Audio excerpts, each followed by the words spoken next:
होत असेल, पण त्याच्यामध्ये 97-98% लोक जर खरे एक्सपोर्टर आहेत देऊन, तर यांना वेटीस धरणे योग्य नाही. केळीवर अनेक आजार आहेत, कधी CMV येतो, कधी करपा येतो, कधी वादळ येतं, कधी गारपीट जाते. परवा गारपीट झाली, अशामध्ये केळी काढून फेकावं लागते.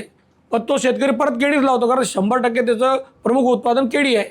तर ती आज केळी दिसत नसली तरी उद्या केळी असते ना त्याची. पण तो इतक्या मोठ्या प्रमाणात केळी लावताना तो 100% सट्टा खेळतो. 11 महिन्याचं पीक आहे, दिवस रात्र ते लावतो, जीव लावतो.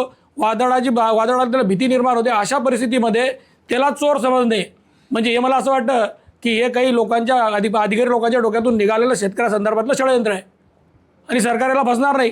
सरकार शेतकऱ्याच्या पाठीशी खंबीर उभं राहील.